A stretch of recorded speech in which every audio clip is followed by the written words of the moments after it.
ಎಲ್ಲರಿಗೂ ನಮಸ್ಕಾರ ಸ್ನೇಹಿತರೆ. ಈ ಒಂದು ಸಂಚಿಕೆಯಲ್ಲಿ ನಾವು ಕಾವ್ಯ ಮೀಮಾಂಸೆಯಲ್ಲಿ ಕಾವ್ಯ ಪ್ರಯೋಜನ ಅನ್ನೋ ಒಂದು ವಿಷಯದ ಬಗ್ಗೆ ಚರ್ಚೆ ಮಾಡೋಣ. ಹಾಗಾದರೆ ಸ್ನೇಹಿತರೆ, ಕಾವ್ಯ ಪ್ರಯೋಜನ, ಕಾವ್ಯದಿಂದ ಏನೆಲ್ಲ ಲಾಭಗಳಿದೆ, ಕವಿಗೆ ಏನಿದೆ ಮತ್ತು ಸರ್ದ ಏನಿದೆ, ಸಮಾಜಕ್ಕೆ ಏನಿದೆ ಅನ್ನೋದನ್ನು ನಾವು ಈ ಒಂದು ಸಂಚಿಕೆಯಲ್ಲಿ ತಿಳ್ಕೊಳ್ಳೋಣ. ಸ್ನೇಹಿತರೆ, ಒಬ್ಬ ಮೂರ್ಖನೂ ಸಹಿತ ಒಂದು ಯಾವುದೇ ಲಾಭ ಇಲ್ಲದೆ ಒಬ್ಬ ಮೂರ್ಖನೂ ಸಹಿತ ಯಾವುದೇ ಒಂದು ಕೆಲಸವನ್ನು ಮಾಡೋದಿಲ್ಲ. ಅಂದರೆ ಈಗ ಒಂದು ಮಗು ಶಾಲೆಗೆ ಹೋಗ್ತದೆ ಅಂದರೆ ಸುಮ್ಮನೆ ಹೋಗಲ್ಲ. ತಂದೆ ತಾಯಿ ಸುಮ್ಮನೆ ಆ ಮಗುನ ಟೈಮ್ ಪಾಸ್ಗೋಸ್ಕರ ಕಳಿಸಲ್ಲ. ಮಗು ಅಲ್ಲಿ ಜ್ಞಾನವನ್ನು ಪಡ್ಕೊಂಡು ಒಂದು ಒಳ್ಳೆಯ ಜೀವನವನ್ನು ರೂಪಿಸ್ಕೊಳ್ತೈತೆ ಅನ್ನೋ ಒಂದು ಉದ್ದೇಶವನ್ನು ಇಟ್ಕೊಂಡು ಆ ಮಗುವನ್ನು ತಂದೆ ತಾಯಿಗಳು ಶಾಲೆಗೆ ಕಳಿಸ್ತಾರೆ. ಹಂಗೆ ಕಾವ್ಯದಿಂದ ನಮ್ಗೆ ಏನಾಗಿದೆ ಅಂತಂದ್ರೆ ಸಾಕಷ್ಟು ಲಾಭಗಳಿದೆ ಅಂತ ಹೇಳ್ಬೋದು.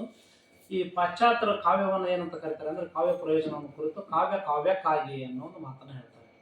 ಕಾವ್ಯಕ್ಕೋಸ್ಕರ ಅಂತ ಹೇಳ್ತಾರೆ. ಆದರೆ ಭಾರತೀಯರು ಹೇಳ್ತಾರೆ ಕಾವ್ಯಕ್ಕಾಗಿ ಅಲ್ಲ, ಅದು ಕಾವ್ಯ ಜೀವನಕ್ಕಾಗಿ ಅನ್ನೋ ಒಂದು ಮಾತು. ಬಹುಶಃ ಮಾಡಿ ಭಾರತೀಯರ ಒಂದು ಕಾವ್ಯ ಭಾಳ ಹತ್ತಿರ ಇದೆ ಮತ್ತು ಅರ್ಥಗರ್ಭಿತವಾಗಿದೆ ಅಂತ ಅನಿಸ್ತದೆ. ಯಾಕಂದರೆ ಕಾವ್ಯಕ್ಕೋಸ್ಕರ ಅಲ್ಲ, ಕಾವ್ಯ ಬರೀ ಕವಿಗೋಸ್ಕರ ಅಲ್ಲ, ಅದು ಮನುಷ್ಯರನ್ನು ತಿದ್ದಲಿಕ್ಕೆ, ಮನುಷ್ಯರನ್ನ ಸರಿದಾರಿಕೆ ತರಲಿಕ್ಕೆ ಸಹಾಯ ಮಾಡ್ತಕ್ಕಂಥ. ಹಾಗಾಗಿ ಕಾವ್ಯಕ್ಕಾಗಿ ಅಲ್ಲ, ಜೀವನಕ್ಕಾಗಿ ಅನ್ನೋ ಒಂದು ಮಾತನ್ನು ಹೇಳ್ತಾರೆ. ನಾವು ಭಾರತೀಯ ಕಾವ್ಯಮೀಮಾಂಸೆಯಲ್ಲಿ ಮೊಮ್ಮಟನ ಒಂದು ವ್ಯಾಖ್ಯಾನ ಇದೆ ಕಾವ್ಯ ಪ್ರಯೋಜನವನ್ನು ಕುರಿತು. ಬಹಳ ಅದ್ಭುತವಾಗಿರ್ತಕ್ಕಂಥ ಒಂದು ವ್ಯಾಖ್ಯಾನ. ಕಾವ್ಯಂ ಯಶಸ್ಸೇತ್ತ ಕೃತೆ ವ್ಯವಹಾರವಿದೆ ಶಿವೇತ ರಕ್ಷತೆಯೇ ಸತ್ಯಪರ ನಿರ್ವತೆಯೇ ಕಾಂತಾ ಸಂಹಿತೋಪದೇಶಂ. ಬಹಳ ಅದ್ಭುತವಾಗಿರ್ತಕ್ಕಂಥ ಒಂದು ವ್ಯಾಖ್ಯಾನ ಮೊಮ್ಮಟ ಅವರದು. ಕಾವ್ಯಂ ಯಶಸ್ಸೇತ್ತ ಕೃತೆ ವ್ಯವಹಾರವಿದೆ ಶಿವೇತ ರಕ್ಷತೆಯೇ ಸತ್ಯಪರ ನಿರ್ವತೆಯೇ ಕಾಂತಾ ಸಂಹಿತೋಪದೇಶಂ. ಅಂದರೆ ಕಾವ್ಯದಿಂದ ನಮಗೇನು ಸಿಗ್ತತೆ ಅಂದರೆ ಯಶಸ್ಸು ಸಿಗ್ತಕ್ಕಂಥದ್ದು. ಕಾವ್ಯದಿಂದ ನಮಗೆ ಯಶಸ್ಸು ಗಳಿಸುವುದು, ಅದ್ರ ಜೊತೆಗೆ ಕಾವ್ಯ ಅರ್ಥವನ್ನು ಗಳಿಸೋದಕ್ಕೋಸ್ಕರ. ಇಲ್ಲಿ ಕಾವ್ಯಂ ಯಶಸ್ಸೇತ್ತ ಕೃತೆ ಅಂದರೆ ಅರ್ಥ ಅಂತ ಅಂದರೆ ಇಲ್ಲಿ ನಾವೇನು ಅಂತಂದರೆ ಇಲ್ಲಿ ಏನು ಅಂತಂದರೆ ಹಣವನ್ನು ಸಂಪಾದನೆ ಮಾಡಲಿಕ್ಕೆ ಏನು ಮಾಡ್ತೈತೆ ಅಂದರೆ ಕಾವ್ಯ ಅಂತಕ್ಕಂಥದ್ದು ಸಹಾಯ ಮಾಡ್ತಕ್ಕಂಥದ್ದು. ಅದ್ರ ಜೊತೆಗೆ ಸತ್ಯಪರ ನಿರ್ವತೆಹೇ ಅಂದರೆ ಏನು ಮಾಡ್ತೈತಿ ಅಂತ ಅಂದರೆ ಇದು ಅಮಂಗಳ ನಿವಾರಣೆಯನ್ನು ಮಾಡ್ತಕ್ಕಂಥದ್ದು. ಹಾಗೆ ಕಾಂತಾ ಸಂಹಿತೋಪದೇಶಂ ಅಂದರೆ ಒಬ್ಬ ಪ್ರೇಯಸಿಯ ಮಾತನ್ನು ಪ್ರೇಯಕರ ಯಾವ ರೀತಿ ಅದನ್ನು ನಿರಾಕರಿಸಿದೆ, ಸರಿಯಾದ ರೀತಿಯಲ್ಲಿ ಅದನ್ನು ಪಾಲನೆ ಮಾಡ್ತಾನೋ ಆ ರೀತಿಯಲ್ಲಿ ಕಾವ್ಯ ಅಂತಕ್ಕಂಥದ್ದು ಕಾಂತಾ ಸಂಹಿತೋಪದೇಶಂ ಅನ್ನೋ ಒಂದು ರೀತಿಯಲ್ಲಿ ನಮಗಿದು ಉಪಯೋಗ ಆಗುತ್ತೆ. ಸೊ ನಾವು ಭಾಳ ಮುಖ್ಯವಾಗಿ ಈ ಮೊಮ್ಮಟನ ಒಂದು ವ್ಯಾಖ್ಯಾನದ ಪ್ರಕಾರ 6 ಲಾಭಗಳನ್ನು ಹೇಳ್ತಾನೆ. ಏನು ಅಂತಂದರೆ, 2 ಲಾಭಗಳು. ಒಂದೇನು ಅಂತಂದರೆ ಯಶಸ್ಸು ಮತ್ತು ಹಣ. ಇದು ಯಾರಿಗಪ್ಪ ಅಂತಂದರೆ ಕವಿ ಸಿಗ್ತಕ್ಕಂಥದ್ದು. ಕಾವ್ಯವನ್ನು ನಾವು ಅಧ್ಯಯನ ಮಾಡೋದ್ರಿಂದ ಏನಂತಂದರೆ ಕಾವ್ಯದಿಂದ ಆಗ್ತಕ್ಕಂಥ ಪ್ರಯೋಜನ ಕವಿಗೆ ಒಂದು ಯಶಸ್ಸು ಸಿಗ್ತತಿ, ಇನ್ನೊಂದು ಹಣ ಸಿಗ್ತತಿ.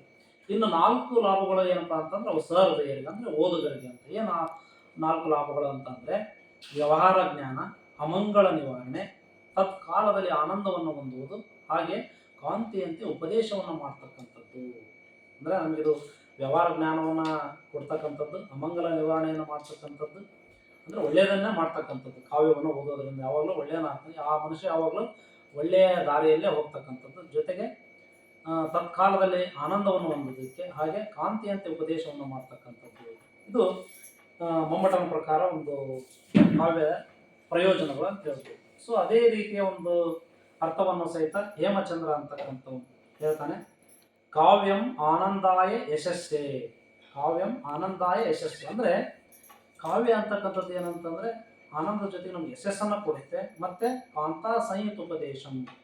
ಸೊ 3 ಲಾಭಗಳ ಬಗ್ಗೆ ಹೇಳ್ತಾನೆ ಹೇಮಚಂದ್ರ. ಏನಂದರೆ ಕಾವ್ಯದಿಂದ ಆನಂದ ದೊರೆಯುತ್ತೆ, ಮತ್ತೊಂದು ಯಶಸ್ಸು ಸಿಗುತ್ತೆ, ಇದು ಕಾಂತಾ ಸಂಹಿತೆಯಂತೆ ಉಪದೇಶ ಮಾಡುತ್ತೆ ಅನ್ನೋ ಒಂದು ಮಾತು. ಇನ್ನು ಭಟ್ಟನಾಯಕನ ಹೃದಯ ದರ್ಪಣದಲ್ಲಿ ಒಂದು ಮಾತನ್ನು ಹೇಳ್ತಾನೆ, ಒಂದು ವ್ಯಾಖ್ಯಾನವನ್ನು ಕೊಡ್ತಾನೆ ಭಟ್ಟನಾಯಕ ಹೃದಯ ದರ್ಪಣದಲ್ಲಿ. ಏನಂತಂದರೆ ಪ್ರಭು ಸಂಹಿತೆ, ಮಿತ್ರ ಸಂಹಿತೆ, ಕಾಂತಾ ಸಂಹಿತೆ ಅನ್ನೋ ಒಂದು ವ್ಯಾಖ್ಯಾನವನ್ನು ಕೊಡ್ತಾನೆ.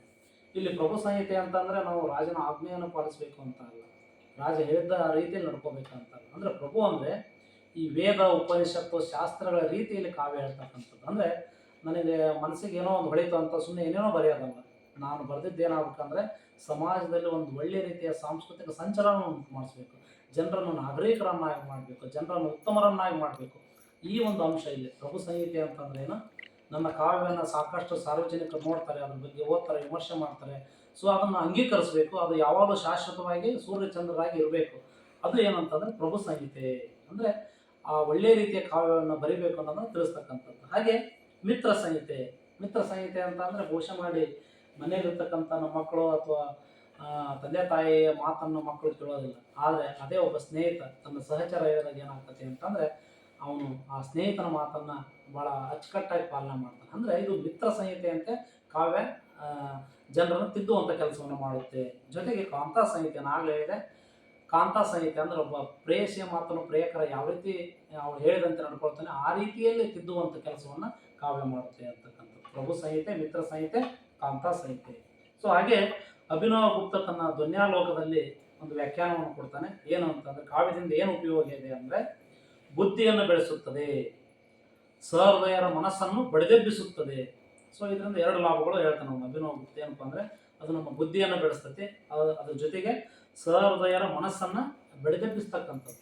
ಅಂದರೆ ಸೊ ಒಂದು ರೀತಿಯಲ್ಲಿ ಏನು ಕೆಲವು ಬೇಜವಾಬ್ದಾರಿಗಳಿರ್ತಾರಲ್ಲ ಅವರನ್ನು ಒಂದು ಕ್ರಿಯಾಶೀಲರನ್ನಾಗಿ ಮಾಡ್ತಕ್ಕಂಥದ್ದು. ಅಂದರೆ ಬುದ್ಧಿಯನ್ನು ಬೆಳೆಸ್ತಕ್ಕಂಥದ್ದು, ಸಹೃದಯ ಮನಸ್ಸನ್ನು ಬಡಿದೆಬ್ಬಿಸ್ತಕ್ಕಂಥದ್ದು. ಇನ್ನು ಡಿ ವಿ ಜಿ ಅವರು ಮಾತು ಹೇಳ್ತಾರೆ, ಕಾವ್ಯದಲ್ಲಿನ ಅಂಶವನ್ನು ಉಪದೇಶ ಅನ್ನೋದೇ ಸತ್ಪ್ರೇರಣೆ ಎಂದಿದ್ದಾರೆ.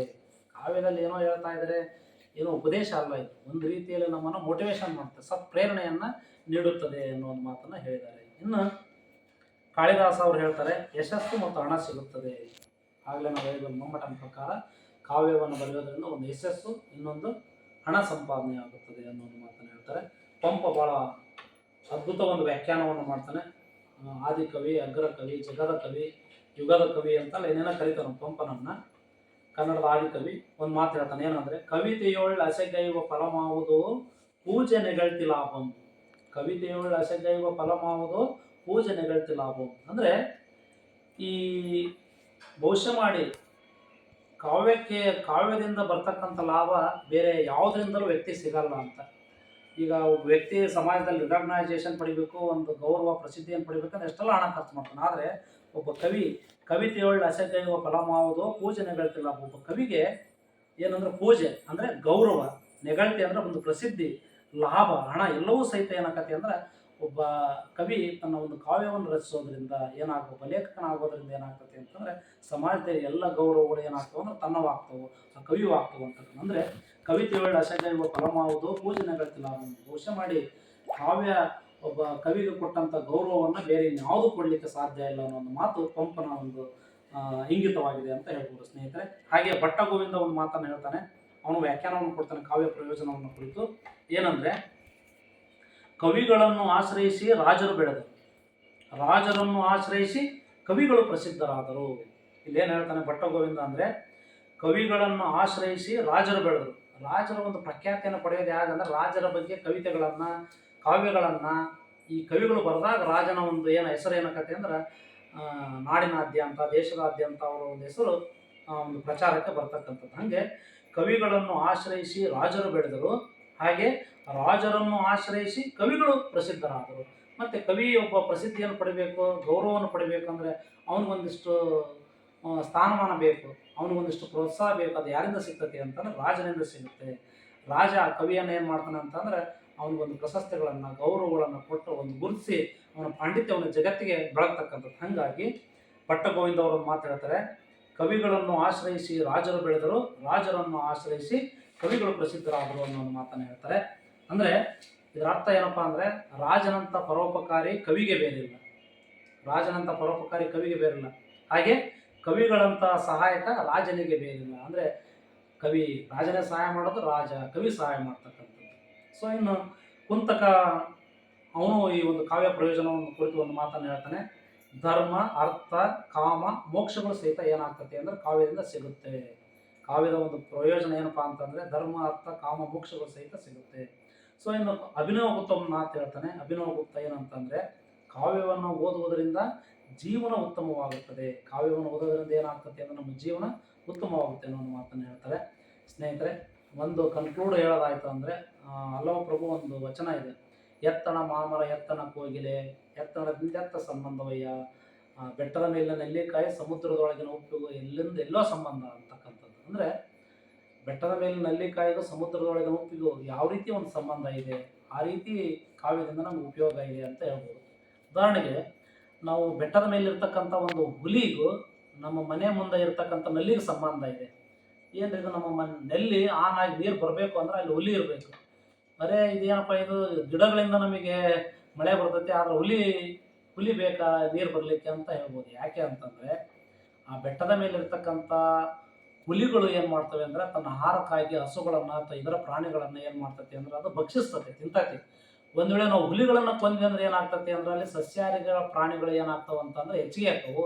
ಆ ಎಲ್ಲ ಸಸ್ಯಗಳನ್ನು ನಾಶ ಮಾಡೋದ್ರಿಂದ ಸಸ್ಯಗಳು ಇಲ್ಲ ಅಂತಂದರೆ ಮಳೆಗಳಿಲ್ಲ, ಮಳೆ ಇಲ್ಲ ಅಂದ್ರೆ ನಮ್ಮ ನಲ್ಲಿಯಲ್ಲಿ ನೀರಿಲ್ಲ. ಅಂದರೆ ಅಲ್ಲಮ್ಮ ಪ್ರಭು ಏನಂತಂದ್ರೆ ಬೆಟ್ಟದ ಮೇಲೆ ನಲ್ಲಿಕಾಯಿ ಸಮುದ್ರದೊಳಗೆ ಉಪ್ಪು ಹೆಂಗೆ ಸಂಬಂಧ ಇದೆ, ಹಂಗೆ ಬೆಟ್ಟದ ಮೇಲೆ ಇರ್ತಕ್ಕಂಥ ಒಂದು ಹುಲಿಗೂ ನಮ್ಮ ಮನೆಯ ಮುಂದೆ ಇರ್ತಕ್ಕಂಥ ನಲ್ಲಿ ಹಿಂಗೆ ಕಾವ್ಯದಿಂದ ನಮಗೆ ಸಾಕಷ್ಟು ಲಾಭಗಳ ಇದೆ ಅನ್ನೋ ಒಂದು ಮಾತನ್ನು ಹೇಳ್ತಾ ನಾವು ಕಾವ್ಯಗಳನ್ನು ಹೆಚ್ಚು ಓದಬೇಕು, ಅದರ ಆನಂದವನ್ನು ಪಡಿಬೇಕು, ಅದ್ರ ಜೊತೆಗೆ ನಮ್ಗೆ ಗೊತ್ತಿರೋದನ್ನು ಬೇರೆಯವ್ರಿಗೆ ತಿಳಿಪಡಿಸಬೇಕು. ಸೊ ಇವು ಎಲ್ಲ ಏನು ಅಂತಂದರೆ ಕಾವ್ಯದಿಂದ ಆಗ್ತಕ್ಕಂಥ ಲಾಭಗಳು ಅಂತ ಹೇಳ್ಬೋದು. ಸ್ನೇಹಿತರೆ, ಮುಂದಿನ ಒಂದು ಸಂಚಿಕೆಯಲ್ಲಿ ಮತ್ತೊಂದು ವಿಷಯದೊಂದಿಗೆ ನಿಮ್ಮೊಂದಿಗೆ ಬರ್ತೀನಿ. ಧನ್ಯವಾದ.